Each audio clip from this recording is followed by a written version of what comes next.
Welcome to the Poisoner's Cabinet. I'm Sinead. And I'm Nick. And this is your weekly podcast exploring the lives of the great poisoners, macabre murders, and captivating crimes from across the centuries, and creating curious cocktails inspired by the tales that we tell. And it's episode 243. Hurrah! Hurrah! Hurrah for the episode. Yes. For the many tales that will come. There's so many. La la la la la la la. Dancing. Yes, let's do all that. Let's stop this, shall we? Probably for We're that. hyping the episode up too much. Who knows how shit it might be? Exactly, it could be awful. It could be. How are you, Nick? I'm alright. You're all right? Got your braces on? Got my braces. Snazzy braces. Snazzy braces. It's suspenders for, but suspender. No, what do they call them everywhere else? In America, they're called suspenders. Suspenders. But over here, suspenders mean sexy stockings. I mean, I have also got sexy stockings on. You just can't see them under my jeans. No, good for you for keeping it kinky underneath Absolutely. the jeans. Yeah. Very good. We need to spice up the Gotta keep podcast it every real. now and then. Great. Any poisonings this week? No. It's suspended or not? The people who see my suspenders. They mustn't tell. They must not know. They must not spread the secret of the sexy ways. Wonderful. Well, there's just some mental images there that we have for everybody. Lucky you. Speaking of wearing suspenders, wherever you like on your body, quite frankly, and killing people on the side, you need a hobby. I think it is time for us to thank our delicious Patreon subscribers. Oh, yes, this week we must say thank you very much to Amanda Moreno. And to Rona Anderson. Marvellous. You wonderful, sexy Patreon subscribers. We had fun on Patreon this week. We had an old-fashioned poisoning serial killer case. We did. We thought we'd done before. We didn't. We thought we'd done before because apparently there are so many people who are so alike in the old poisony ways. An American woman who poisoned lots of people. Yeah. Her name was very similar to other poisoners. She did things that lots of other poisoners have done, but it's still an entirely new story. entirely new. And it had a lot of fun in it. And it had a red kimono. And Who doesn't love a kimono? all sorts of shenanigans. If you want to know what the hell we're talking about, please do consider joining us on patreon.com/The Poisoner's Cabinet, where you get extra episodes from us every week, as well as extra bonus content, a lovely community of people. There are 2 tiers on there, the Arsenic Aficionados and the Cyanide Connoisseurs. The Cyanide Connoisseurs get an extra monthly episode, behind-the-scenes content, and a gift pack from us. If you are joining Patreon, as we've mentioned before, please do look on your website browser if you are an Apple user, because the Apple App Store may add extra charges on there that we cannot control, Patreon cannot control. So just be wary if you've heard us quote the prices for membership and you see it as being higher. Just do a bit of research to see whether or not you can sign up from another medium that will not incur extra fees. Yes, do that. Because we care about people, We do. Nick. We also have some shout-outs this week. Lovely shout-outs for our lovely, lovely listeners.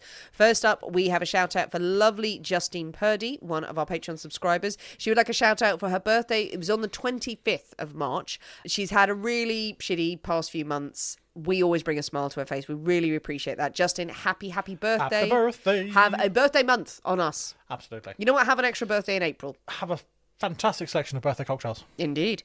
Next, we have another request for a shout out from our lovely, lovely listener, Hannah, who has been with us since just before Christmas. So a newish listener, Hello. but loves the show. This very weekend coming at the time of this episode going out, so from Friday the 28th of March, Yes. has to complete 3 5K swims Why? over Saturday and Sunday. Why would you do that Friday, to yourself? Saturday and Sunday. That seems mad. Well, she's doing it for a good cause. Oh, fair enough. She's doing this mermaid conversion, as she calls it, for UK cancer research Oh, very good. and Marie Curie nurses. We'll let you off. She has raised £1,300 Wow. so far. That is incredible. She just wanted the shout out to give her a boost before she takes on this mammoth task. I mean, honestly, that is an incredible amount to have raised. An incredible job. Are you swimming in a pool, or I'm just picturing it in a lock for some reason? I don't know why. I don't know why. But that would be more interesting than a pool, because that far in a pool is just a lot of back and forth. It is a bit boring. So it but must be a bit of- locks yeah, a lot- famously cold. Famously cold, famously full of monsters. Indeed. Yeah. So, but I think that's more fun. Yeah. I would agree. Either way, she's doing a shit ton more than we are. Yeah, this is true. So, Hannah, Well done, good luck on it. And also, Hannah, bless your heart for also when you sent through the message, you were like, if the swim stuff is too waffly, it's my birthday on the 2nd of April, so that'll do. Happy birthday for that as well. Happy birthday. Happy birthday. Happy birthday from all of the cats, from all of our cats, and from both of us. We love you We really wish you the best of luck on your swim. Hannah's obviously supporting incredibly good causes for UK cancer research and Marie Curie nurses. If hearing this inspires you, please go and donate to those charities, and you can leave Hannah's name. Hannah, swim Hannah. Just put that down. If you do want shout outs in the future, please do message us. You can message us on Patreon, or you can send us a DM via Instagram is the best, or you can email us. Those are the three places. Many options. Those are the three places where I get lost and don't check enough messages. If you've messaged us a while ago and I'm not ignoring you, it's because I can't read. I thought I would take this time. Isn't it? Yeah, It's really good. Yeah, exactly. But we love you, and we encourage you to send us messages, and then to remind me to read them. Well, Nick, are you ready? Yeah, apparently, but you're not, I don't think. To drink cocktails and talk about poison. Yeah, fine. Oh, we could drink poison and talk about cocktails. Yeah, okay. Shall we go with the first one? Go on then. I fancy a cocktail. Get it done. After your massive cocktail and my vat of wine that we have. It can't go wrong. What could possibly go wrong? Hooray, hooray, hooray, hooray. It is Nick's story this week, and we can't possibly have a story without a cocktail in hand. As you know, dear listeners, every week we choose a secret ingredient that is inspired by the tale that we tell, and it will flavour a cocktail of the week. Nick, this week's secret ingredient is poker. Poker. Poker. The card game. The card game. Not the instrument that we hit poor people with. Why poor people? They know. They know what they've done. But the game. Right. The game. Wonderful. Yes. Texas Hold'em and Other Hold'ems. Poker. Yes. Let's just go with poker. Do you enjoy playing poker? I don't play poker that often, I have to say. I do sometimes. So, yes. I'm quite good. Okay. I beat you. Then I shan't be playing you then. The thing is, we'd play and you'd win. Probably. Instantly. I am amazing. You are pretty amazing at stuff. He says himself. I'll have to hit you with a poker and then I'll win. Wonderful. Well, with the game poker as your inspiration, your ingredient. My ingredient. What have we come up with? We are having Yes. an ace of spades. An ace of spades. Yeah. You really elbowed that in there, Really didn't you? Ace of spades. That turns up in poker. That does it there. That's a card. Were there no other poker Probably. cocktail? Right. I was in a rush, all right? Nick, shutting this down. Yeah, probably this were. press conference has ended. I probably could have looked like, is there a Royal Flush? Is there is there Full House? All those ones? No, cards. Ace of spades. Fine. Ace Done. of spades. That one. That one. Absolutely fine. Done. It sounds all right. We'll go with that. You didn't want to save that for when Motorhead was our secret ingredient. Well, and when was that going to happen? It might have. Might it? It might have. Right. We really do sometimes have to scrape the barrel for green ingredient ideas. Well, with poker, you've blown that out the window. Ace of spades. Wonderful. Ace of spades. Lovely. I think it is high time for us to sidle into the Poisonous Cabinet kitchen and shake up a storm. So we'll see you in a minute. We'll see you in a bit.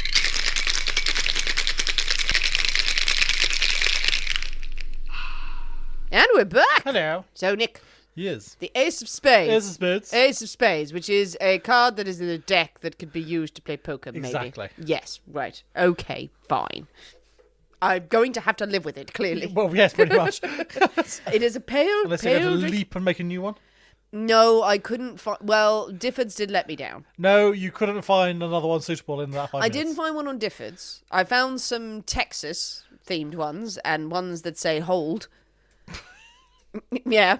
Oh, yeah. Yeah. I didn't do any Googling outside of that. I mean, I did some, like, poker cocktails, and it was like, here's a cocktail to make while playing poker. It's like, shut up. Just play the game. So, no, I didn't find any. But I reserve my right to remain indignant. Fair enough. Right, there we are. Yes. But back to this cocktail. Back to this one. This. This Yes, thing in a glass. monstrosity. It is very pale. It looks... Yes. Oh, is that got a hue to it, or is that just your braces? I swear something red was like reflecting there, and I was like, I don't know. I guess we should dive in. Yes. See if it lives up to its name. All right. Merry Christmas. Merry Christmas.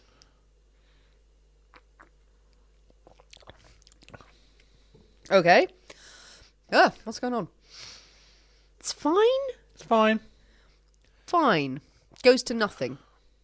Starts off like it's going to be sharp, and Oh, I thought we would have more of Gansy. a thing to it. it doesn't really have a thing. No. It's a drink. It is a drink. It is a drink. I'll give it that. It doesn't have a thing. No. It doesn't have much of an aftertaste or a lasting impression. I thought it was going to. No. That's upsetting. Yeah. It's like when you throw down the ace of spades. Yeah. Yeah. Especially in... No, that's a different game. Especially in Snap. I mean, that's... Yeah, it's pretty impressive. It can be two things. Well, if it was like in like 21 or pontoon or blackjack, the ace can be two things. It can be 1 or 11, and in this case, it's a 1. Yes. Except that that's nothing to do with poker. No, not really. It's near it. The table's next to it. Yeah. Right, okay. So they're both made of cards. Yes, they are made of cards. That is what Vegas is built on. Back to this, anyway. So a taste of nothing. So citrus? Yes. Lime? Yes. Lime. Yes. Okay. Sugar? Yes. Syrup? Yes. Hey, I'm doing well. I don't know anything else. 2 more. Two more. Right. It's not gin. Yep. So clear spirit vodka. Yep. Rum. Yes. Well, Golden rum. a A 3-year one. So not your sort of. So we're in daiquiri territory. So we're very much in daiquiri territory, which should be good. which should be good. But something's ruined it. Something's not ruined it. It's like put a blanket over it. Yeah, well, there's something gone also. piped down. These are the quantities are not what I would usually make. If I was just making a daiquiri, these are not the quantities I would use. But it does have another thing in there, which I thought might make it go, oh. I've had made it go, oh. Oh, right. Okay. Is it a spirit? A liqueur. A liqueur. Right. I mean, I'm not getting much from it. So is it floral? Is it fruity? No. More fruity? Well, Don't make me name fruits again. not, Spicy? Not traditionally fruity, no. Is it like one of the sugar caney ones? No. The Velurium? No. Oh. Nothing like that. No, I don't even think that's his name. Falernum. Falernum. Falernum. Yeah, but I want to say the thing that's the Dragon Lords. I don't know. Oh, you're thinking of Valyria from Game of Thrones. Yes, it's that. nothing like that at all. No, I know it's not. I said that in the first place. Right. Well, don't say it again. It's stupid. Oh, God. Give me a hint. Beanie. Beanie? Beanie Baby? Yes. It's a baby? There's blitzed up Beanie Blitz babies. a baby in the Beanie Museum in town? No. What? Sorry, we live in a city with a big building that's called the Beanie in it. Yes, it's not that. It's not. Oh, Beanie. Oh, of beans. Do you mean beans? Sorry. That took way longer for me to get It there. really did. Beanie. Fucking hell. Beans. Yes, I was actually referring to Mr. Beanie, the Victorian explorer, who brought many, many, many wild animals back. That's... What's in the beanie? A two-headed shark? What? Slightly saucy statue of Afro-Ben? And a beanie. Baked beans. What? Coffee? No. All I'm doing is saying beans now. Bean. What kind of other bean do we have in liqueur form? Is it bean? It's bean. It's a bean. Do I know this? You do know this. I do know this. Yes.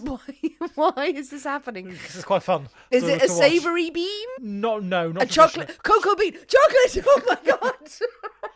Cacao. You could have gone so many other routes than beanie. I could have done, yes. I could have gone chocolate. Yeah. To be fair, it was much more fun this way for everyone apart from me. Much more entertaining. Beanie. To the museum. And beanie babies. Right. Cacao. Oh. So there is a chocolate. It does nothing. No. It does nothing. Why? No. Hang on. Well, now you've said it. Can you smell it? My nose is blocked, Okay, so that's true. never ask me about this. 50% of the time on this podcast, I can't smell it or taste anything. No, that's just a disappointing daiquiri. Well, we tried. We tried. The ace of spades failed us. It failed us It horribly. was not an ace in the hole. No. Not an ace on the... It was bad. Deuces. It is. What? Okay. That's a hand in poker. You'd know that. All right. Well, with the ace of spades in hand, it's a disappointing one. Begrudgingly. Begrudging. Walking out of the casino like, well, that was shit. Is it time for a story, Nick? Yeah, probably. Yay! Is it a beanie story? Beans is so full of beans. It better be. I'm ready for some beanie action now. Beanie action. Beanie. So I want beans that have been riddled and disgorged. Oh, you're quite finished. It's a serious podcast about serious historical matters. Yes. Okay. I'm ready. Ready? 2, today, Yeah. Yeah. we have the story of Luther Jones. Luther. Luther Jones. You don't get a lot of Luthers. No, indeed not. I like it. Yeah, Luther Jones. So, I mean, I've never heard of him before. I came across his story in one of my oldie worldy crimey books. Good. And there is very little written about him at all. So you Google him, he does not come up very much. There's one book I found which has got this thing on him. There's an expert from an American newspaper who's written an article on him. That's about it. He doesn't even have a Wikipedia page. Oh my God. My God. That's dangerous territory. He may there. not have existed. But you've verified the sources. But there were 2 people who have spoken about him independently. Okay, good. So I'm assuming it wasn't a TV episode or something that people wrote about. Well, I mean, So it could be. what if it is? Then it's a good story. Normally we have many more sources. Yeah, not this A time. big old, 2. All right, we're in risky territory, Yeah. people. But we've got a beanie cocktail and I've got a glass of wine. So who I mean, knows? Let's do this. It'll be great. It'll be great. If it turns out that this is not real, this was our intention the whole time. Yeah, it was all planned. It was all planned. Yeah. Right, let's go. Luther. So resources are limited, but those that do exist heavily lean towards the sort of Luther was a complete imbecile sort of Nice. point of view. Nice. The absolute idiot, the sort of route they go down there, sort of the dumbest man alive. And Good. so they We really like go down that. route. I'm going to try and be less definitive in my telling of the story. Okay. So make up your own mind, people. Yeah, he did stupid things, no doubt. Okay. But people think that he did them because he was stupid. No, he did them for other reasons, I feel. Okay. But they just had very stupid consequences. Well, Nick, we will be the judge But of that. quite indeed, yes. So, yeah, Luther was born 1904. No. Youngest of 4 children to Hugo and Mary Jones in Indiana, in the Americas. In the Americas, as they were known at the time. known as that. The Americas, the dark continent. The other one. The other one. They were a very, very poor family. Hugh's father worked small jobs wherever he could find them, sort of street sweeper, labourer on construction sites and things like that, whatever little bits of work he could find. Luther attended school while he was young, but as soon as he hit 13, sort of like minimum age he could withdraw from school, he was out to work trying to help the family. Even at this young age, Luther starts to gain a bit of a reputation locally. He was frequently sort of caught stealing sweets, stealing things from his classmates so he wanted a pencil and he didn't have a pencil, so he would, rather than ask for a pencil, he would steal one out of his classmate's pencil tin and things like that. The pencil's not the worst thing ever. Not the worst thing ever, but it's indicative of a trend. It's the start It's of the something. start of bigger things. So what your teacher yelled at you about in school, like, this is just the start, It's just isn't the start, it? You exactly. borrowing a pencil off so-and-so Yeah. without asking. Indeed. Yeah. Yeah, I'd say nicking sweets on the way home and all that sort of stuff. Very, very, very bad indeed. But his family was very poor. They generally couldn't provide a lot of stuff, so he decided that, well, if I can't get it off for my folks, I'm just going to nick it. So, I mean, alongside that, he also became a very skilled liar, getting himself out of trouble when he was caught stealing sweets and things from his classmates' bags and things like that. It's always a good thing to have those two hand in hand. He managed to wheeze himself out a lot of trouble by telling porkies. Right. Really.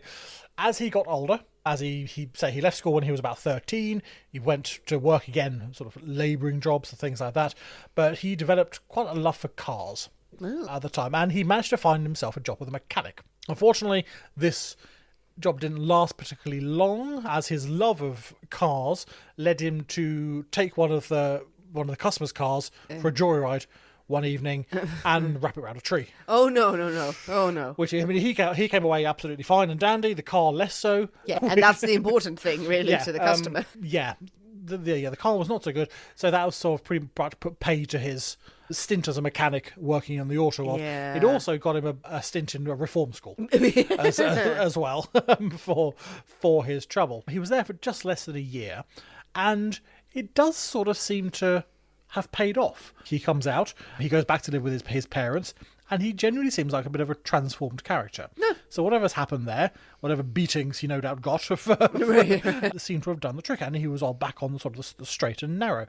Later that year, he met a lovely young lady, Bernice Jackson. Oh, Bernice. They fell hopelessly in love and they married.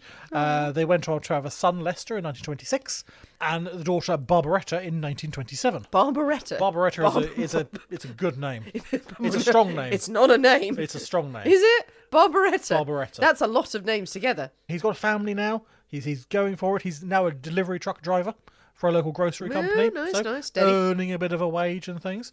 So yeah, all is good. Then something goes awry. See, these sort of years of sort of happy family, something goes wrong. I'm not quite sure. We don't know what it really is, what triggers it. But in 1928, he's charged with assault and battery. Oh dear. Now, we don't know who against. So I don't know if this was some sort of bar brawl, if it was some sort of domestic violence. We don't know. We don't know the victim. Who the victim was dear. in this case. We know that he was never, though he was charged, he was never convicted of this crime. Okay.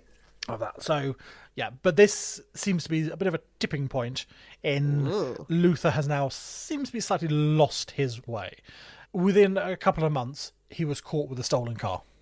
Oh dear. He's back stealing cars again, and he was sentenced to 180 days of hard labour. Oh dear. So yeah, not much fun. No one likes hard labour. Was anyone ever sentenced to soft labour? I think it was just incarceration. Oh, was that it? Yeah, Yes. yeah. So you labour, but with this pillar. Yes, exactly. right, Labour okay. and do nice things, Or just break rocks. or go and break rocks for hours yeah. for no reason whatsoever.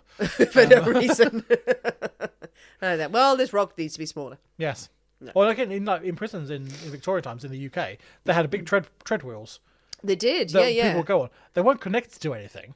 No, well, was just you would think, okay, the well, torment. connect it to a dynamo. a grindstone or something to grind flour or to power some sort of piece of equipment. Yeah. No, it was just do it, no fucking reason. Or as in The Just do Simpsons, it. make the little cake trolley go round and round and round upstairs. But yeah, oh no, we've been to jails with that in it. Yeah, just hard labour for the sake of hard labour. labour. Oh my god. Really. So he is obviously released eventually. He goes straight back to his old ways and steals another car.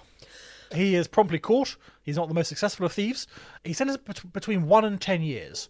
So I think this is sort of based on good behaviour sort of thing. So if you really fuck it up, you're in there for 10 years. But if Right. you're nice, we'll let you out a bit early type thing. That's a very vague one. So it's a vague sentence. It feels like he walked out of the courthouse, stole a police car immediately. So- and they were like, look, it's going to be between 1 and 10. 1 we'll and 10. decide later. Yeah. So depending on how good you are, if you're nice, then you're out early. If you're shit, then you're going to be on there for a long time. But by now, Bernice had enough. Had enough of this now. They've now got 3 children by this point. She takes the children, goes back to her parents, and said, "No, I've had." She washes her hands of this wastrel husband. of Okay, I hers. mean, fair. Yeah, he is paroled in 1931, so he actually only serves 3 years of his up to 10. Up to 10, right. He did medium. So he did medium well in prison, and is released. But say his family are gone. The country is in the middle of the Great Depression. Yeah. At this point as well, so it's not easy to find a job, Famously. to find work really. And he's now been imprisoned or incarcerated 3 times. So he's an ex-con. So he's an ex-con Looking for work. Looking for work in the middle of the Great Depression in Idaho.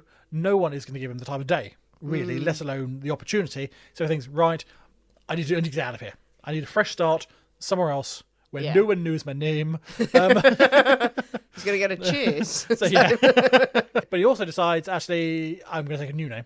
Okay. So he's going to completely reinvent himself. Aye. And he decides to travel west. West. Go west. Going to go out to California, eh? He's going to go west. That's it. And somewhere along the way, Luther Jones, the petty criminal, morphs into Carl Peters, the cowboy. Carl Peters. Yes. Luther was pretty cool. Luther Jones. Carl Carl no, Peters. all right. Okay, Carl Peters. So Carl Peters arrives in Montana, Ooh, nice. Very nice. and he's able to find work on a ranch near the town of Bethany. Nice. No, not Bethany at all. Near the town of Belfry. Where did Bethany I come have no from? idea. Was that a lady who was standing nearby? He said, your name sounds complicated. I like you. So he moves to Montana, and he's able to find work on a ranch near the town of Belfry. He Bats works in the hard. Belfry. There are many bats. And again, he seems to be a bit of a reformed character. He works hard, and he stays on the ranch for 2 years. Keeps his nose out of trouble, working with the horses, having a grand old time. New state knew him, knew everything. Just as things were going, quite well for Carl, the old little devil sort of Luther sort of pops up. Going, hello, I'm still here. I like stealing cars. And Carl goes, no more cars for you.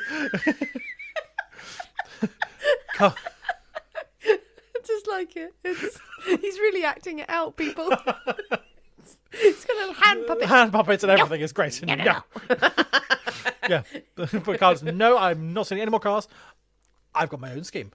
Okay. I've got my own way to get rich. Okay. It's much less risky than car theft, much easier than car theft. It's going to be great. I'm going to start forging checks. Oh, okay. Going to go for a bit of fraud. Fraud, yes. It's like white collar crime. White collar crime, yeah. Sort of thing. Less Absolutely. exposed than just like cackling and stealing cars. Yeah, less exposed than running around stealing cars. Yeah, all very dangerous. So he starts, forging checks. He starts making a habit of going to a store. He buys an item, pays by check, but he's able to persuade the store owner to perhaps put an extra $5 on the check and give him that in cash. Yeah. So he pockets the cash. He then goes 3 doors down and pawns whatever the item he's bought. So and he walks off with the cash. And a couple of days later, the shop owner goes, "Fuck's sake, the check's crap." Check bounces, doesn't go through, and it's all horrible. By the time that happens, he has learned gun. Yes. So he is out of it. It's one thing as well to remember checks. Christ. When you actually think back about They were a thing once. They were a thing. Checks that we I all remember having wrote. a checkbook. Oh, we all had a checkbook. Balancing and the checkbook. Putting that out and to kind of go, I can write this 3 days before payday. Boing. No one could check. No one looked up. You used checks to advance you on cash. You had no money. There was no way of checking the check. I know. Mad. Loved it. It's all a gentleman's agreement. Sure. Sure, why not? Sure, Yeah, absolutely. Which we go. use to get like bottles of, I don't know, fucking 2 dogs or something down there. Will you take a check, please? Will you take my check to my man? Corner store that No. we are buying a huge amount of alcohol from. Like, screw it, you're students, I don't care. In 1934, Carl decides that he needs a rifle. Sure. He's a cowboy in Montana. Is he though? Need a rifle. How is he a cowboy? Well, he's herding He's cows. forging check. Is he though? Well, he's still working on the ranch Right, as okay. well. So he's still sort of on the he's ranch. actually working on the ranch. Oh yeah, he has been for 2 years. I just or thought so. he got the ranch and then just went checks. No. He's working on the ranch. He has Right, been for fair, 2 years fair, or so. fair. So yeah, he's a solid employee, doing horse things, doing cow things, as is required in a horsey cow ranching environment. Yeah, and my second question now would be, like, 2 years it took him to work out that he needed a rifle? Yeah. Perhaps there was a lone rifle in the ranch or something. There was a one that they all communal borrowed. rifle. A communal rifle. I guess it probably would have been. Yeah, it's probably not as silly as we say, but So like, he decided, no, I need who's my got the own rifle rifle. tonight? I need my No, own.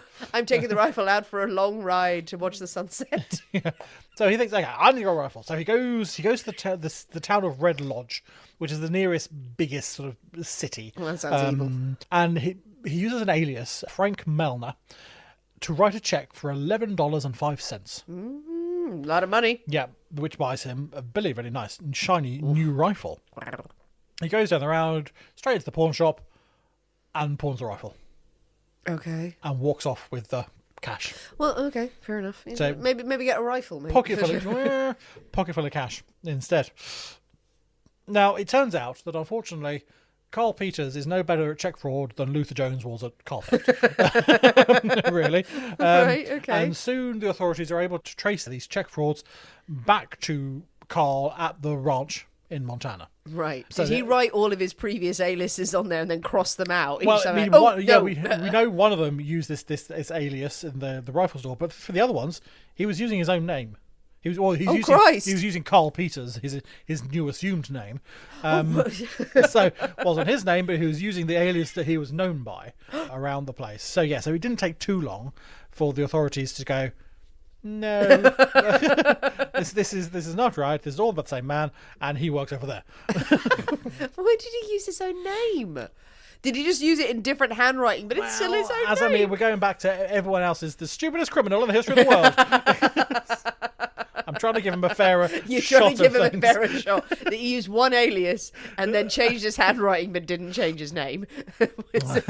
So, He came in with a huge false moustache and Very still good. signed his name. They'll never know. yeah. So he is arrested and he is sentenced to a year in prison for these crimes. He is paroled 9 months later. So he serves 9 months and he's released in February of 35. Damn. But he's used those 9 months to figure out what went wrong. What went so horribly wrong in these cases. The fraud was foolproof. Was it? But he realized he's just stuck around too long. He hung around the same area for too long, and then people got to know him, people got to recognise him, and then the authorities went, "Oh, it's him." If he had gotten out of town, Fair. then keep moving. They're never going to catch you. And this is what he realizes, which is probably not a bad thing to realize. Yeah, don't shit on your own doorstep. So he's now out of prison, figuring out what to do next. He needs a big score, and he needs a way out of town. No one in town is going to give him the time of day now, so he needs to get out of town. So he thinks, well, why not kill two birds with one stone? So on the 11th of May, using yet another alias, this time he's going under the name of L.B. Carson, he goes to a used car dealership by the name of George Pierce, and he buys a car and a truck. Oh, and a truck. Yeah, so the car, $300, the truck, $145. That's a lot. Well, it's a lot of money, $450. He also manages to persuade George to give him an extra $5 on the check because he needs to buy some gas, he needs to buy some sandwiches for lunch and things. So round it up to $450. Just round it up. Here's a lovely check. That's not how that works, though, is it? It's like, okay, fine. So so he gets a car and a truck and a nice $5 note. Yes. For sandwiches. For sandwiches and some gas. Right. Now, I'm not quite sure what the plan was buying a car and a truck. Difficult to drive a car and a truck at the same time. Yes, it's not like having... Well, he's a cowboy, so he's used to getting one horse and another horse that he rides along with a bit of string. So the truck is soon abandoned. But because he was sick of getting out and running back a mile. How he did it, I have no idea. Whether he persuaded George, will you help me drive them to such and such a spot, or I don't know. Anyway, so the truck is eventually left. Right. He takes the car though, and he heads out of town. Yeah, he drives out of town, and this time he is heading towards the small town of Laurel. Yeah, where he continues his shopping spree, passing fraudulent checks. But he doesn't stay around for too long. He then moves on to the town of Bridger, where he buys a $1,400 tractor. What? What's he doing? Well, on each transaction, he's getting the shopkeeper to give him an extra $5, $10, $15 or so. $5, $10 for a $1,400. Yeah, I mean, he doesn't take the tractor. He takes the $15. And I suppose if you say, I'm buying a more trustworthy. Exactly, yes. I'm going for a $1,400 tractor. Of course, you're suddenly $15, so I can get some gas and I can get some lunch when I'm in town. It's the and they go, well, you just spent $1,400. Of course, that's no problem at all, and it's on a check, so it's fine. He's got $15 out of it, and he's never seen again. We've talked. I don't know if we've talked about it before on the episode, on various episodes, or we've seen it. You see it in films, you see it in all sorts of things. They put up so much money, like, this is a millionaire. This person can spend this much money. A small advance. Small advance. It's pittance to these people. Yeah, of course. $10, $20. Absolutely, we'll throw that in because I'm about to make all this money. Yeah. Maybe he tain't an idiot. Well, it seems to be working. So it's a lot though. I mean, it's still kind of like, it's not like real estate. It's a tractor. It's a tractor. You need to get the tractor. Well, no, he just leaves the tractor. So he gets his $15. And he says, I'm going to get me lunch and I'll come back and pick up the tractor. All will be well. He doesn't come back. By now, the car salesman, George Pierce, has realised that these checks ain't real. And he goes straight to the sheriff, who starts hunting for this L.B. Carson. But L.B. Carson is on a roll now. He's moved from various town to town. Wasn't I think of going from town to town before? And by now he's in Cheyenne in Wyoming. Yes. So he's moved from miles and miles and miles. And now he's buying furniture. Oh, furniture. He's just moved into a new place in town. He needs to furnish it. I need to go get some lunch. I haven't got any cash on me. Can I write you a check and you just give me some money? Does it? Oh, absolutely. Yes, he takes advantage of every shopkeeper he can find. $10 here, $5 there. Doesn't seem like a huge amount, but he's spending so much money. Exactly. With us. Yeah. It's such a frivolous amount. And it's such a big furniture town, and apparently. It's such a big furniture town, absolutely. There's so much furniture. But wouldn't you like to get everything in this one shop? No, I will buy one credenza from you, and one bedside table from another man, and one bedside table from this man. And I'm going to Wardrobe World to buy my wardrobes. But again, he makes the mistake of hanging around just a bit too long. He's in Cheyenne, he's buying his furniture, but police are starting to catch up with him. From the report from George, they're starting to catch up with him. And eventually, they get him. And he is arrested in Cheyenne. Authorities contact George and say, right, we got him, and we've got your car. There was an extra. Can you come and get it? So George travels over to Cheyenne to collect the car that was stolen. When George arrives, he's deputized, given a gun, What? Told that Carl Peters, who they've just arrested, is a very, very dangerous man, but would you mind taking him back to back to Montana for us? Type thing. And George goes, okay. Why not? Fine. Why not? So George drives himself and Carl in the stolen car back to Montana.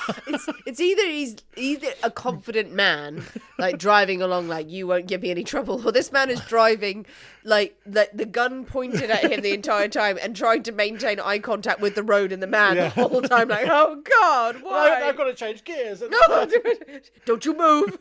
Hold the gun. No, don't hold the gun. So yeah, I mean, it turns out the pair actually get on quite well. Do they get a bit of a chat? On their car journey. And George later says that he found him to be a gentleman, despite his check writing shortcomings. But he had perfectly pleasant chat they had on the way back. But back he goes, back to Montana. And on the 17th of May, he's back in front of a judge. Hey. This time he's sentenced to 2 years imprisonment. His foolproof crime spree had lasted less than a week. Yeah. It wasn't the best idea, maybe. Yeah.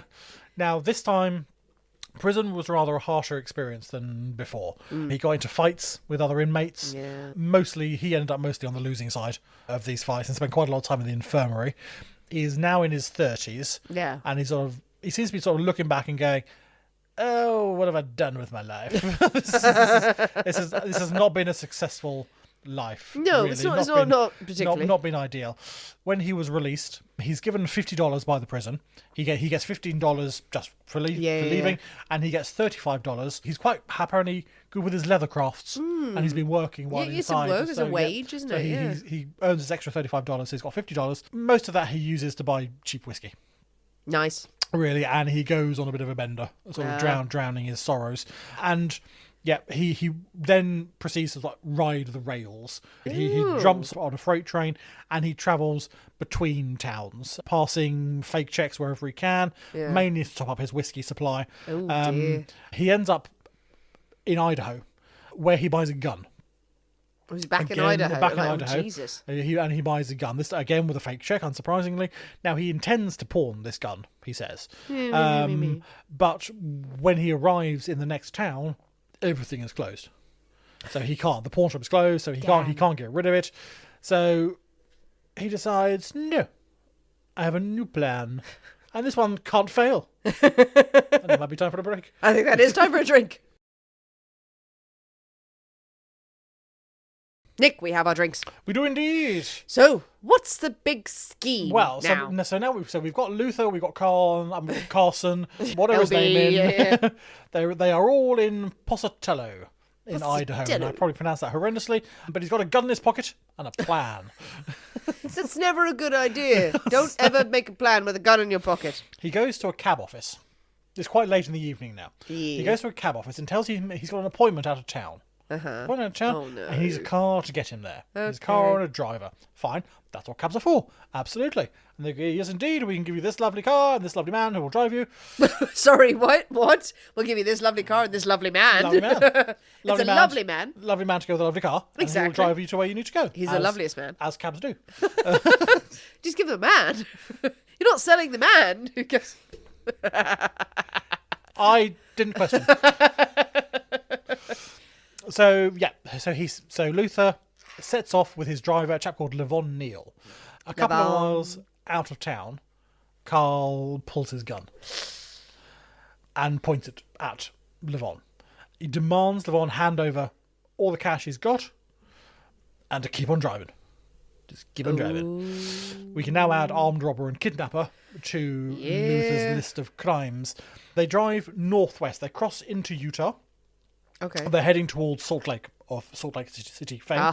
See the Mormons. They stop halfway so Carl can get some sandwiches. He does love a sandwich. He loves a sandwich. Is it genuinely sandwiches that he's getting? Oh, I believe so. Oh, right. Some sort of foodstuffs that can be eaten quickly on the way. I'm going with sandwiches. Not a charcuterie board. Not a charcuterie board. Right, Perhaps okay. it's my love of sandwiches that's coming out in this. Maybe it is. He gets a sandwich. It was like, I'm just biased towards sandwiches. Crazy for sandwiches. Why wasn't sandwich a secret ingredient? Why wasn't sandwich a secret ingredient, Nick? Because you've done nothing but fucking talk about it. Where's the poker? Well, get there. Will we? maybe. Be better. So, anyway, they got their sandwiches. Carl's got some more whiskey. Huge pile of, huge like a pile of Scooby-Doo sandwiches. kind of style sandwich. Massive sandwich. They skirt around the top of Salt Lake, and they head west. They eventually move into Nevada the following morning, and they get to the small town of Montello, which is just across the border into Nevada. Carl orders Levon out of the car at gunpoint and bundles him on to a freight train, which is just speeding up as it heads out of town. Right. So now Levon is now stuck on this freight train, heading God knows where, and Carl has his car. Okay. Scary. So a scary thing. Scary. Indeed. So but he seems to be heading back the way he came. Rather than further west, he's going back. He's east. going back that way. Right. Well, that's him just going. It's vaguely going east. Vaguely going that way. Vaguely going He east. comes to the town of Ogden, and there he's able to raise the alarm that he was kidnapped. He was put on a train. The man's got his car. He's got a gun. That's not Ogdenville. I think it's just Ogden. Ogden. Okay, it's a very obscure Simpsons reference. Right. Simpsons fans, you know what I'm talking about. I believe this is just Ogden. Ogden, but Ogdenville. But could well be. Could be Ogdenville. Could well be. So now the world, the authorities are aware of what's happened to Levon, and they realise that Carl has made a bit of a critical error. Really. Oh, no. Really? Well, he kidnapped Levon in Idaho, driven into Utah, and crossed into Nevada. Yes. This is now federal. It is. This is now across state lines. So the dear old FBI are getting involved, and they are soon on the trail. This is no longer state police. This is dear old FBI getting involved in this one now. The IFB. The IFB. Now, obviously, Carl is completely unaware of this, and he continues through Nevada. Oh, he's in Nevada, is he? So he's in Nevada. Oh, what's that known for? Nevada things. Or, gambling. Gambling, yeah. Poker. Yeah, that's the link. He's in Nevada. I'm sure he played some poker on the way. I'm assuming you're going to build up to something. Yeah, not that much. Jesus. We'll get too carried away. Oh, Christ.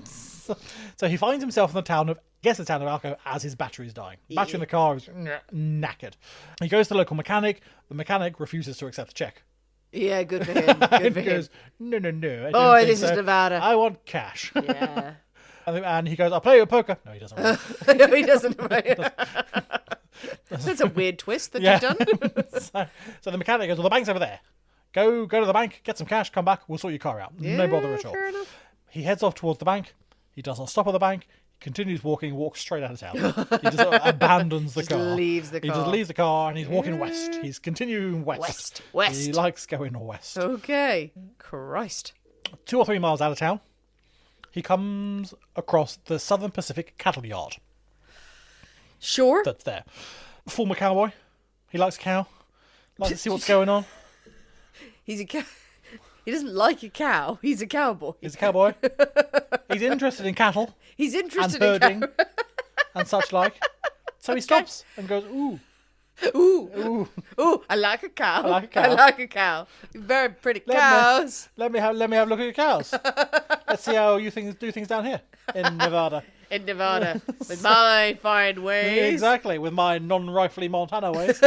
They go like, this guy seems very confident. Yeah. So he's there, and he's sort of skulking in the shadows a bit, but he's looking, seeing what's going on. He's watching sort of men are loading cattle onto trains and things. Right. And he spots 3 men deep in conversation, and they seem to be obviously they're discussing business. We've got 2 cousins, Domingo and Manuel Alascada, Nice. who work on this ranch, and they are responsible for getting all the cattle onto the trains for Otto Heitman, who has come to buy this herd. Okay. So they're working out the deal of how much they're going to sell these cattle for. So they discuss their business, and Domingo notices Luther sort of loitering in a corner across the other side of the yard, and he just assumes he's one of the workers who's there sort of to load the cattle and stuff like that. Doesn't really pay much mind. Thinks, well, he's not doing any fucking work, but he doesn't really pay him much mind at all. And sort of Luther just sort of stands there, and he's sort of watching between this group of men and this was a very shiny car. It's a nice shiny new coupe over there. It's very nice. Oh, I like that car. Not that car. There's a little devil on the shoulder. Yeah, isn't the it? devil go, whoa, like a car. Let it go. Like a car, like a car. Let it go. Shed it go. Otto moves off to talk to an approaching young chap, a chap called Walter Goduk. And so far, they seem very pleased with how things are going. The cats Yeah. are going on the train, all is well. Very pleased until Luther steps out of the shadows with a gun. Oh, he comes out with a gun. He comes out with he his doesn't gun. sidestep over to the car. No, To he the comes out cattle. with a gun and goes, give me the keys. Oh, Give me the keys to your car. Now, neither Otto nor Walter have the keys to this car. And they go, no, us, mate. We don't have any of these keys. So leave us out of it. He then, gesturing with a gun, gets them to move across to where Manuel Escada is standing. He's getting on with what he needs to do. Shuffling. Walking, watching the animals, and he demands that he gives him the car keys. And Manuel says, I haven't got the car keys. Then it's not my car. I haven't got the car keys. And so Willis is going, where's got the fucking car keys? And he's getting rather frustrated. And he's also wary that there's sort of like 20 farmhands, Yes. sort of labourers, that could turn up any minute behind. and see this man threatening their bosses. Yeah. And that would not end well for him. And they probably have more than just the communal And rifle. exactly. So he's going, right, shit. what do I do now? And he's like, I need to get them out of the way. I need to get them out of the way. If I get them out of the way, and then I can find the car keys and I can take the car and be off. So he notices a sort of a clump of willow trees. Sort of across the way, there's a river that runs past the farm. Right. Get over there, and he off they go. Hide under the leafy, Yeah, and leafy so shade. we're going to tie you up behind the trees. You're sort of far enough away that our people No aren't going one to will see you. see you. Or whatever. So the four of them sort of march across towards these trees. As they approach these trees, a little shack comes into view. Right. There's a little shack, no more than like a garden shed size thing. And Lou thinks, perfect, I'll lock them in the shack. No one will be any the wise, and then I can search to my heart content, get the keys, I'm off. Right. Grand. What he doesn't know is that the small shack is actually home to Johnny Elias. Elias. Johnny Elias. Right. He is a one-legged pauper. He's sort of mid-50s, one leg. He used to be a miner, lost his leg in a terrible accident. Now sort of scrounges a living, sort of going to scrap yards, searching through tips and things like that, trying to scrap metal, trying to make ends meet, really. So Luther bangs open the door of his shack and ushers these three men in. And Johnny goes, what the fuck? This is my house. It's my house. It's my very small, tiny house, but this is my house. But it's my house. But with a gun in his face, Johnny goes, okay, fine. And Luther orders the three men from the ranch on the floor, on your bellies. Right. Here's some string. Here's some rope. Johnny, String tie him rope. up. So Johnny dutifully, and he thinks, well, Johnny is obviously, he's the oldest. He's got one leg. He's not going to He's the safest He's the bet, easiest yeah, one yeah. to Tie control them if all needs up, be. yeah. Tie them all up, and then I'll tie you up, and I'll go off and search the place. Yeah. Finishes tying them up. Johnny does something probably not the wisest. He turns sings around and dances. and lunges for Luther, Oh dear. trying to smash the gun out of his hand. Luther fires. Oh Point blank range. no. Square in the head. Oh. Johnny collapses to the floor on top of these three bound men who are now all screaming and shouting and whatever themselves. Luther points the gun down and starts firing. Oh, he just fucking goes for it. Yeah, he's got his revolver. Oh my god. Well, Bang, bang, no bang, bang, bang. witnesses. Blah Until blah blah. click, click, click, click, click, click, click. Empty revolver. Jesus. He empties the shells, reloads the revolver, off he goes again. Seriously. Yep. Another 6 shots into this heap of now This corpses. has escalated. Has escalated considerably. Jesus. Yeah. Oh, that's 4 unsettling. very dead men Yeah. in this little shack. Luther goes outside. He pulls a load of washing from a line, goes back in, sort of uses it to cover this pile of bodies. Okay. Goes out, closes the door, walks away. Doesn't go back looking for the keys or anything like that. Just walks. Nope. Just walks leave out the towards scene. the highway. He's out on the highway, 2-3 miles down. He's able to hitchhike a ride. And yep, he goes another 25 miles down to the town of Carlin. Yeah, so yeah, indeed. Escalated quickly. Yeah. Got dark. Got dark, yeah. dark, yeah, indeed. Wow. So he's there, yeah, sort of early evening. He goes to the bus station around about 5:30 or so. He's told, well, the next bus out of town is until 10:30 or so. So rather than, I'll get a ticket and I'll keep my head down, I'll go and sit in a corner. He goes, I'm here for a bit. Oh, God. Might as well make myself comfortable. Might as well have some fun while I'm here. Yeah. He goes to a bar, has a few beers, has a bite to eat. I mean, hungry work, all this walking, all this murdering. He loves a sandwich. Loves a sandwich. He then feels suitably relaxed to go to a barber's, get a shave. No. Got to look one's best. All right, judgy. After that, he makes a beeline for Max Berlick's saloon. Ooh. He buys a pint of whiskey and sits himself down at the poker table. Oh, there it is. There it is. You've had sandwiches the whole way through this. You've had a pint of whiskey, but yet poker. We've done whiskey. We have done whiskey. So, yeah. We have done whiskey. Cowboys we haven't done. It's true. Yeah. But so he's at the poker table. He's at the poker table. Right, give me a play-by-play, like hand by hand. He loses Right. at the poker. Oh, Christ. And he loses $15 Oh, at that's the still poker. a lot. He does not have $15. No. He writes a check. When he is pressed to settle his debts, he's sort of like fumbling around in his pockets, and the gun falls out of his pocket and sort of bounces on the floor.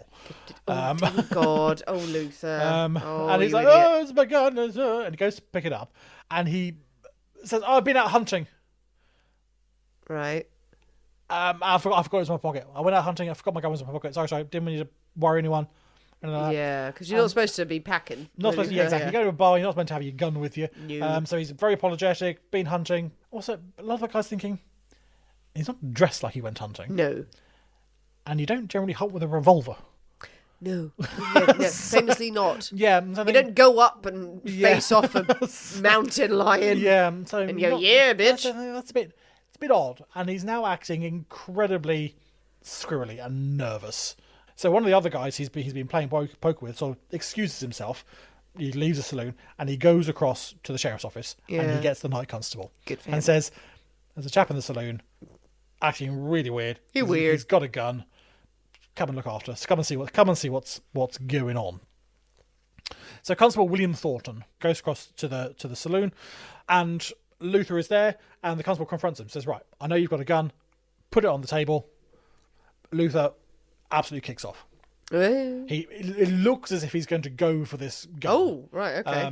Luther later says he was going to take it out of his pocket and put it on the table, but the constable interprets this as if he was trying to draw his aggressive, gun. Yeah. So he and Luther are having a bit of a scrabble around there. The bartender comes out from behind the bar and clobbers Luther with a coffee pot. Oh, God! Around there, knocks him out cold. Bartender was waiting for that. Wait, I need an excuse. He'd just been polishing that coffee pot for ages, going, someday. Someday I'll clobber someone. So I hits him around the head with this. The constable collects the gun, and the men in the saloon sort of drag him across the street into the small jail that they've got there. Luther is transferred from Carlin to the courthouse in Elko. There he pleads guilty to resisting arrest. Okay. Yeah, absolutely, hands up. And from that, he is sentenced to 180 days in jail.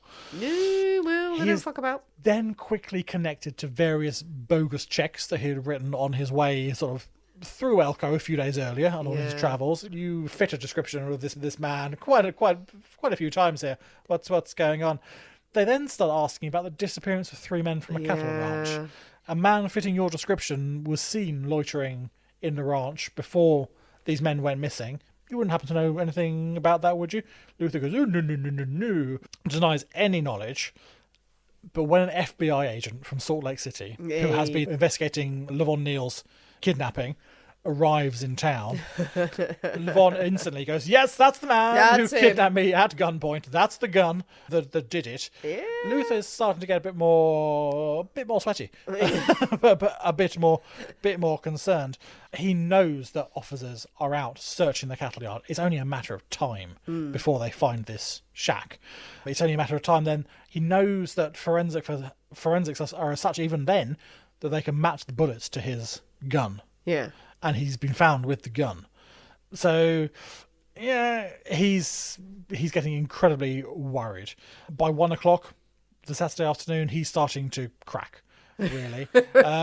Then later on that day, 2 deputies discover the bodies of 4 men heaped up in the shack. Now, they had been looking for 3 men. Yeah, because at who that were missing. point, they were like, yeah. So they're like, well, who? And it takes them a few days to discover who this fourth chap is. Yeah, and actually discover the identity of Johnny Elias. In his jail cell, Luther confesses to everything except the killings. Yes, sure. I kidnapped and robbed the cab driver. I stole his car. Yes, I was out of the cattle yards, but I left. Didn't do anything. Yeah, but from yes, his I've been perspective, false then checks. he's been convicted before. He's served he served his time, but manageable. But it's not murder. I did not kill anyone. He says I did not kill anyone.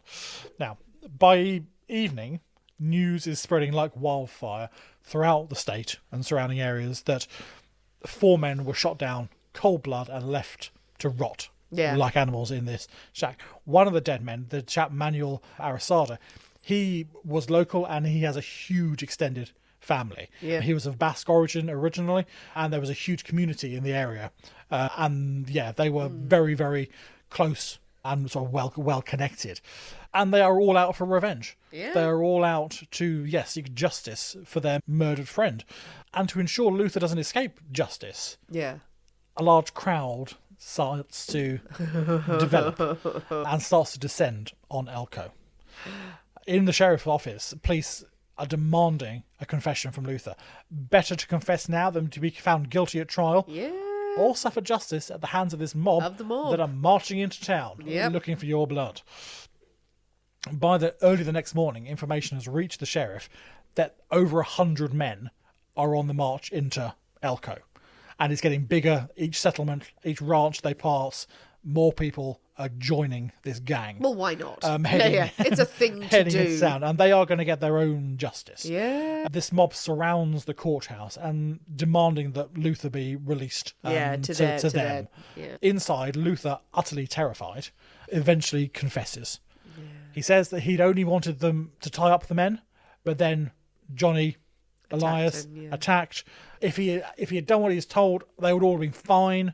So of course he had no responsibility. It was all Johnny's fault for doing this.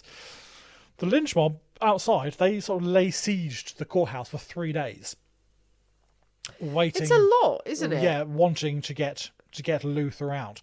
But then it's a very brutal murder that he's committed. You know, for all of the other petty crimes that he's done. This is really brutal and horrible. Yeah, absolutely. And it's complete overkill, and it's just complete... Yeah. Officers from all over the county are sort of drafted in to try and guard the courthouse and to try and disperse the mob. The atmosphere is incredibly tense. Yeah. One wrong shout from the mob could result in a charge en masse. One stray gunshot for some green, terrified deputy who's inside, who's been drafted in to look after... again, would turn the whole thing into a complete disaster. It could actually, it could explode into something horrendous. A rumour starts circulating in the crowd. The party starts at midnight. What? Thankfully, midnight comes and goes. The police are terrified that midnight, that is done, then they're gonna launch their attack. Well, that's an anticlimax for us. But it doesn't. It doesn't happen. The party starts at midnight. They're like, and they think, no, we're gonna have some cheese and wine at our friend's house. We've got a lovely charcuterie board. The next morning, an armoured truck rumbles into town. Oh, for God's sake, what? In case they need to get Luther out in a hurry. Right. Yeah, not on the mob side. Yeah, I was wondering where they got that. Where they got a truck? Yeah, in case they need to get Luther out in a hurry, they've now got an armoured truck on standby. Yeah. That could just drive through the mob if necessary. Fair. Right. Okay. Now, but thankfully, news of Luther's confession seems to have calmed the crowd. Yeah. There is going to be some justice here. He has confessed to his crimes, and slowly the mob does start to disperse. Yeah. It takes several days, and there are some real hardliners there who, nope, string him up. But eventually they accept, he's confessed. The trial starts on the 17th of November. And much to everyone's surprise and annoyance, Luther changes his plea to not guilty. Oh, for God's sake. His court-assigned attorney? His court-assigned attorney flatly refuses to represent him. Yeah. Says, nope, I ain't doing it. Good for him. He publicly declares that he believes Luther Jones is guilty. Yeah, big step. And there is no defence that he can mount that will make the slightest bit of difference. Eventually, he is persuaded by the judge. Look, just go through the motions. Just stand next to him. So, but so he goes, fine, I'll fucking do it. But yeah, he's pretty much strong-armed into taking on. He's the most hated man in the state by now. Yeah. On the stand, Luther now says that there had been another man with him. There was a second man. There was a second man who had done all the shooting. It was the one-eyed man. It was him, and this man had shot the 4 men. It wasn't him. I had simply been a bystander. Yes, I should have come forward. I should have said something, but it wasn't me. Wasn't me at all. The prosecution, on the other hand, present witness after witness who confirmed that yes, Luther had been found with a revolver on him. Yes, the revolver belonged to him. The revolver had been used to hold up the cab. The bullets had been sent to the FBI lab in Washington and had been proved a positive match to Luther's revolver. Yeah. So it's like everything's lining up. It's pretty conclusive. This was indeed Luther. They had been fired by Luther's gun. Domingo Arasanda, the Moreno's cousin, the one who survived, reported that he had seen Luther at the cattle yard and wondered what he was doing there. The prosecution point out he has confessed. Yes. He has confessed while in custody, and it's only now that he has recanted that confession. Yeah. The defence, they argue that, the confession was made after he had been plied with several bottles of whiskey. Right, okay. And he had been forced to confess, or he was so drunk he didn't know what he was putting his name to. Yes, of course, because that's the biggest conspiracy theory that had ever existed at the time. I mean, even so, it was one of the speediest trials in Nevada's history. 3 days after the trial began, Luther Jones was found guilty of murder. While he waited for a transfer to Carson City, where his sentence would be carried out, a routine inspection of his cell uncovered a matchbox full of pepper, 2 razor blades, and a small caliber pistol that had been carved out of a bar of soap. Okay. And coloured with ink to make it look metallic. The theory being that they thought was that it was intention to blow this pepper in the guard's eyes, completely disorient them, hold them up with a gun. With a fake gun, the guard being blinded and unable to see, would think it's a real gun. Yeah. And then Luther would be able to make his escape. And if that failed, the razor blades, he would have taken his own. Well, he would have taken his own life. Oh, right, okay. Yes, it is thought that he wouldn't have harmed the guard, but he would have taken his own. That would have been his way out. But these items are discovered before he's able to do anything with them, and he is sent eventually to Carson City. His lawyer, believing his client entirely guilty, sort of abstains from any sort of appeal. Yeah. Or anything like that. Oh, I forgot to send the paperwork in. Sorry. And Luther Jones is executed in the gas chamber on the 26th of January, 1937. Da, da, da. That is the story of the stupidest, most horriblest man in the world. Luther. Oh, old Luther. I mean, he's pretty stupid. He's not a great criminal. Not a great criminal. Because he got caught a lot of the times. Yeah. I would have liked more stupidity if people are going to keep labelling him completely stupid. I would have liked him to be like trying to fight people with a fish. But yeah, clearly incompetent, clearly not good at his job. But then, just to result to this, I guess, that moment of madness. Yeah. Of resulting to murder. But yeah, him and his checks. It's like he just blind faith in that system, didn't he? Well, and it worked for a while. Yeah, everything works for a while. Everything works for a while. Just, the foolishness. I like the mob mentality as well. Just like, we're going to get him. Oh, we've nothing else to do. Yeah, absolutely. It's a Tuesday. It's quiet. Nothing on the telly. Well, what do you think, people? What do you think of the story of the stupidest criminal ever? Is he the stupidest, or was he just a bit shit? Was he a bit shit at being a criminal? What do you think of his various tactics? Do you have some great stories of forged checks or whatever you did? No questions asked. Back in the days of checks. And how it escalated and how everyone reacted to it. My nose is completely blocked now for some reason, so I'm so sorry if I sound different. Tell us what you think. Jump on the comments of this episode. Share your thoughts, your feelings, your theories, your musings. But most importantly, I guess you could make an ace of spades. Just have a daiquiri. Just have a daiquiri. The beanie edition, in the form of the cacao, did nothing. No. It just detracted from a good drink. More bean. May have made it more interesting. I don't know, but yeah, it was not exciting as it was. The recipe will be out at some point. I will get them out. And you'll be able to try it if you wish. Yes.